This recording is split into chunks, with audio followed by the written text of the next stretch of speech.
दोस्तों, योगी जी ने back to back दो ऐसा न्यूज दिया है जिसपे आपका ध्यान मैं खींचना चाहता हूं। और दोनों ये जो एक कानपुर में उनका जो भाषण हुआ रैली उपचुनाव के लिए कर रहे थे, और दूसरा जो डिजिटल से मीडिया संबंधित उन्होंने एक बिल पास किया है, कानून पास किया वहां पे उत्तर प्रदेश में, उसको लेकर काफी चर्चाएं हो रही है। क्योंकि आप जब सीक्वेंस देखेंगे, जब से ये चल रहा था कि योगी जी को शायद हटा सकते हैं, या उनके जो दो डिप्टी सीएम है, जो ब्रजेश पाठक और जो केशव प्रसाद मौर्य हैं, जिस तरह से उन्होंने, ऐसा मीडिया में आ रहा था कि उन्होंने विरोध किया और उनके खिलाफ साजिश हो रही थी उनको हटाने के लिए। लेकिन उसके बाद से, जब उसी समय से बोल सकते हैं, योगी जी ने जो कांवड़ यात्रा को लेकर और जिस तरह से, और उसके बाद नाजुल की जमीन को लेकर जिस तरह से आगे बढ़े, मैं पहले भी वीडियो में बोला था कि ऐसा लग रहा है कि योगी जी अब एजेंडा सेट कर रहे हैं। बीजेपी कहीं ना कहीं फेल हो रही है एजेंडा सेट करने में, जो कि 2014 के बाद 2019 तक जितनी भी घटनाएं घटती थी इंडिया में, कोई भी न्यूज चलता था वो मोदी जी के इर्द गिर्द घूमता था। लेकिन 2019 के बाद धीरे धीरे बहुत डिक्लाइन आया इसमें। और आज मुझे पता नहीं क्यों लग रहा है कि बीजेपी का जो मीडिया सेल है, आईटी सेल है, पूरी तरह से फेल है। राहुल गांधी के नैरेटिव या उनके ट्रैप में फंसा हुआ है, जो वो चला रहे हैं उसके हिसाब से वो रिएक्ट कर रहे हैं। जबकि जब हम आम आदमी ऐसा सोच सकते हैं कि ऐसे नैरेटिव में, अगर मान लीजिए कि आपको नैरेटिव का जवाब देने से बेटर है कि आप ऐसे नैरेटिव उसके सामने उठाओ कि सारा चीज भूल के लोग उस नैरेटिव में लग जाए। लेकिन बीजेपी के पास ऐसे, मैं तो कई उंगली में गिना सकता हूं, लेकिन इतने बड़े बड़े थिंक टैंक होने के बावजूद भी अगर उनके मतलब संज्ञान में ऐसी चीजें नहीं आ रही जो आम, मेरे जैसे आम आदमी के लोगों में आ जा सकती है, कि जैसे कि आप छोड़ो, वक्फ बोर्ड पे कानून नहीं लाते, होने देते फाइट। आप राष्ट्रपति शासन के लगाने के लिए बंगाल में बहुत बड़ा अपॉर्चुनिटी है, जनता आपके साथ है, फिर भी आप इंतजार कर रहे हो। आप 2-3 दिन में नॉर्मलाइज हो जाएगा, उसके बाद फिर आप कुछ नहीं कर सकते। क्योंकि जब भी बोलते हैं ना कि जब मतलब जरूरत हो उस समय आप लगाओ, जब लोहा गर्म है चोट मारो, वैसे। लेकिन बीजेपी वहां पे फैल रही, लेकिन यहाँ पे योगी जी है। अब पूरा आप देखेंगे सोशल मीडिया योगी जी पे भरा पड़ा हुआ है। आप हर मीडिया चैनल जो है उनको लेकर डिबेट कर रहा है। क्यों? पहले उनका आया कि उन्होंने डिजिटल जो मीडिया था उसको उन्होंने, उनके दो जो बिल पास हुए उसमें दो चीजें। एक तो उनके लिए है जो कि गलत फेक न्यूज चला रहे हैं।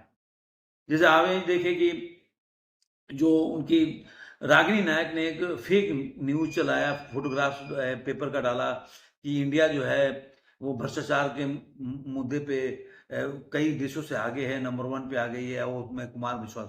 वो बहुत पुरानी न्यूज है, मतलब 2012-15 के बीच का न्यूज है। तो उस समय मोदी जी की सरकार तो थी नहीं, हमारे 14 में आई तो उसी समय तो खत्म होगी नहीं। लेकिन उन्होंने क्या किया, वो सब काट के ना उतने ही शानदार रहा। तो ये होता है फेक न्यूज। अब आप जो उसका जो जवाब देते रहे, लेकिन जो डेंट करना होता है, ऐसे फेक न्यूज डेंट कर जाती है। अब आप उसको संभालते रहे, लेकिन संभालने में क्या होता है, 2 दिन 3 दिन है तब तक वो वायरल हो जाता है और लोगों के हर सोशल मीडिया पे पहुंच जाता है, और लोगों को जो उनको मैसेज देना होता है दे देते हैं। तब तक आप उसका कंट्राडिक्ट करें, उसके खिलाफ लेकर आए कि ये गलत है वो सही है, उससे कोई फर्क नहीं पड़ता आज के टाइम। और यही हुआ जो चुनाव जीतने के टाइम में उन्होंने जिस तरह से कमिटमेंट किया कि हम ये दे रहे हैं, जो उन्होंने गारंटी दिया था कि हम 4 गारंटी दे रहे हैं, तो वो सब जो फेक है वो फटाफट चला। तो कहने वहां पे योगी जी ने जो कानून लाया, वो ऐसा नहीं बोल रहे हैं, वो बोल रहे हैं कि जो व्यक्ति सोशल मीडिया पे देश के खिलाफ या कोई ऐसा फेक नैरेटिव चलाने का प्रयास करेगा, उसको 1 करोड़ का मतलब ऐसे सजा भी हो सकती है और 1 करोड़ का जुर्माना भी हो सकता है। इस तरह का, जहां तक मेरे को अंदाजा है, मैं 1 करोड़ की बात करूं तो आप लोग अगर सही हो तो करेक्ट कर दीजिएगा कि अमाउंट क्या है। दूसरा, उसमें एक और अपॉर्चुनिटी दिया कि अगर गवर्नमेंट की कोई स्कीम है, वो नहीं बोल रहे हैं कि आप पार्टी की प्रचार करो और योगी आदित्यनाथ की प्रचार करो। उन्होंने बोला जो गवर्नमेंट की स्कीम है उसमें मैं सोशल मीडिया के इन्फ्लुएंसर हैं या क्रिएटर हैं, उनको मैं आह्वान करता हूं कि वो अगर गवर्नमेंट की स्कीम को वो अपने प्रचार करें, अपने उस पर वीडियो बनाएं, तो मतलब आप 3 लाख से 8 लाख रुपए कमा सकते हैं। जैसे कि मान लीजिए कि आपको इंस्टाग्राम में 3 लाख कमा सकते हैं, फेसबुक में 5 लाख तक कमा सकते हैं और यूट्यूब में 8 लाख तक कमा सकते हैं। ये आपके फॉलोवर पर डिपेंड करता है कि कितना आपका फॉलोवर है, कितना आपका सब्सक्राइबर है।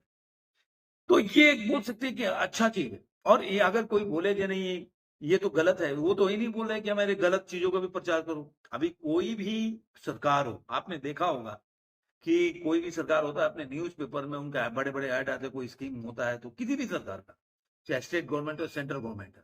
अब मान लीजिए जो उज्ज्वला योजना है, तो फ्रंट पेज पे पूरा आता है क्या-क्या स्कीम में क्या है। और स्टेट गवर्नमेंट भी ऐसे अपने एड्स करवाती है कि भाई ये अभी नया स्कीम आया तो करो। अरविंद केजरीवाल तो पार्टी की प्रचार करा दे। तो कहने का मतलब ये है कि उस उस स्कीम में उस तरह से जो एडवर्टाइजमेंट में खर्च होता था, उसी में से उन्होंने कहा कि मैं ऐसे जो क्रिएटर्स हैं सोशल मीडिया के उनको इसमें शामिल करूंगा, जिसमें एक्स पे है वैसे लोग।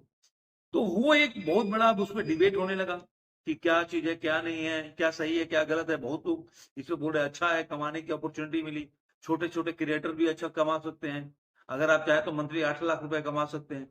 तो ये डिबेट का विषय बना। मतलब आप एक मतलब न्यूज क्रिएट की, जैसे क्रिएटर होता है यूट्यूब पे या कहीं सोशल मीडिया पे, वो क्रिएट करता है, क्रिएटर होता है न्यूज को कैसे वो क्रिएट करता है।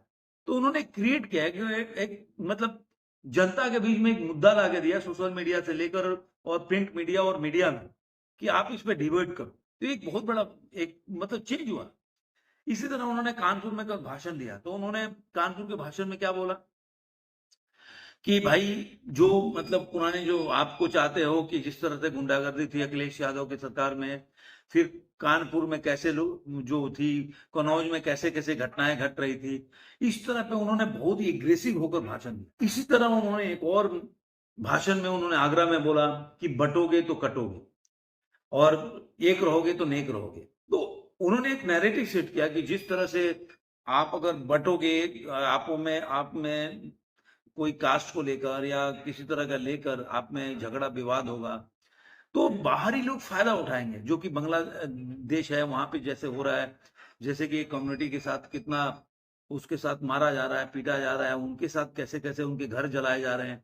तो उनका कहने का मतलब है कि आप वहां बट गए हो, तो इसलिए आपकी आपका ये स्थिति के जिम्मेदार आप खुद हो। वैसे ही बोल रहे हैं कि जिस तरह से भारत के बाहर के लोग अपने देश को तोड़ने के लिए किस तरह से लोगों को तोड़ने के लिए नए नए तरह के हथकंडे अपना रहे हैं, आपस में विद्वेष पैदा कर रहे हैं। तो अगर आप उसके जाल में ट्रैप में फंस गए तो कहीं ना कहीं ये आप अपना नुकसान कर रहे हैं। आज आपको पता नहीं चल रहा है, लेकिन एंड ऑफ द डे आप देखो आपके पास एग्जाम्पल अभी का बांग्लादेश में क्या हो रहा है। तो अगर आप इसमें ट्रैप में फंस गए और आप बट गए तो कोई भी आपका फायदा हो। बोलते हैं ना अंग्रेजों के टाइम में भी एक डायलॉग था कि फूट डालो राज करो। तो वैसे ही अगर आप में फूट पड़ गया, आप ये समझ गए कि हम लोग सब अलग अलग हैं, तो एक ना एक दिन आप जैसे कि होता है ना कि कहीं किसी के यहाँ झगड़ा हो रहा है तो हम बोले चलो यार, कोई किसी के घर में झगड़ा हो तो कोई आदमी बाहर से आके किसी को पीट रहा है तो हम बोलते हैं चलो जो आपसे क्या मतलब है, तो बगल वाले के साथ हो रहा है। और धीरे धीरे वो खतरा जो है एक एक करके आपके पास आ जाता है। तो आप उसका इंतजार मत करो। उनके कहने का मतलब है कि आप पहले से तैयार रहो, आप बटो मत, न कोई भी फायदा उठाएगा। इस तरह से उन्होंने एक मतलब बोल सकते हैं कि विगत 3 महीने के अंदर उन्होंने कांवड़ा यात्रा, नाजुल की जमीन से लेकर डिजिटल वाला मीडिया को ले लीजिए और उसके बाद ये बटोगे तो इस तरह के उन्होंने कई एग्जाम्पल सेट किए, जिसमें आज डिबेट हो रहा है और हर लोग बोल रहे हैं इसमें इसमें गलत भी नहीं है। लोग उनके सपोर्ट में खड़े हो रहे हैं। तो जो एक मोदी जी का हो रहा था 2014 के पहले या 2014 के थे 24 के या 2019 तक, वो कैसे न कहीं क्रिएट होता नजर आ रहा है। और बोल सकते हैं कि लोगों के दिमाग में अगर कोई भी मोदी जी के बाद प्रधानमंत्री की छवि आती है तो इसीलिए योगी आदित्यनाथ की ही छवि आती है। कोई भी अगर आप जाएं किसी से भी 10 आदमी से पूछ रहे हैं कि मोदी मोदी जी के बाद अगर कौन प्रधानमंत्री बीजेपी में योग्य है तो वो लोग योगी जी का ही नाम लेंगे। तो ये योगी जी बोल सकते हैं कि योगी जी अपने आप में आज के टाइम में जिस तरह से मोदी जी ब्रांड थे उस तरह से वो ब्रांड हो गए। और ऐसा नहीं कि इस तरह के भाषण थे, उन्होंने जिस तरह से जो इकोनॉमी को तीसरे नंबर पे पूरे इंडिया में तीसरे या दूसरे नंबर पे महाराष्ट्र के बाद, तो उस तरफ जो 5वें 7वें नंबर पे था उसको लेकर आए। जिस तरह से अपने यहाँ उन्होंने लॉ और ऑर्डर सिचुएशन को कंट्रोल किया, तो वो सब एक बोल सकते हैं कि काफ़ी ज़्यादा मतलब लोगों को अट्रैक्ट कर रहा है, लोग वहाँ पे जा रहे हैं, लोगों को मतलब जो एक टाइम में क्राइम के मामले में काफ़ी लोग डरते थे, आज कोई भी निकल रहा है, बिज़नेसमैन वहाँ पे बिज़नेस करने में कोई उनको मतलब ये अपने इन्वेस्ट करने में कोई डर नहीं लग रहा, तो ये इस तरह से इकोनॉमी भी डेवलप करती है। तो ये योगी जी ऐसा नहीं कि हर तरीके से वो कैसे यूपी को आगे लेके जाना है, जो उन्होंने बोला कि पहले यूपी को कैसे लोग जानते थे, आज यूपी के बारे में लोगों का नज़रिया कैसे चेंज हो रहा है। लोग वहाँ पे इन्वेस्ट करना चाहते हैं, लोग आना चाहते हैं, लोग मतलब श्रद्धा की निगाह से या होप की निगाह, आशा की निगाह से देख रहे हैं। तो ये मतलब दोनों लेके चल रहे हैं, एक राष्ट्रवाद, एक उनका हिंदुत्व का जो अपना एजेंडा है और विकास का है। ये तीनों को लेके चल रहे हैं, तो कहीं न कहीं देखा जाए तो योगी जी जो है मोदी जी के जो खालीपन है, जब मोदी जी अगर जाएँगे तो उनके खाली जगहों को भर रहे हैं या अपने आप भरता जा रहा है, ये बड़ा बात है। तो ये मेरा एक देखा मैंने इस पे काफ़ी चीज़ें चल रही थी, मैं कहा आप लोगों के साथ शेयर करूँ। आप लोग को इस बात में, इस मैटर में क्या कहना है? आप लोग का क्या ओपिनियन है? जो मैं बोल रहा हूँ कि योगी जी जो नैरेटिव सेट कर रहे हैं, जो यहाँ पे बीजेपी फेल हो रही, तो आप लोग का उसके ऊपर क्या कहना है? ज़रूर कमेंट बॉक्स में लिखिएगा, मैं आपके कमेंट का करूँगा इंतज़ार। धन्यवाद दोस्तों।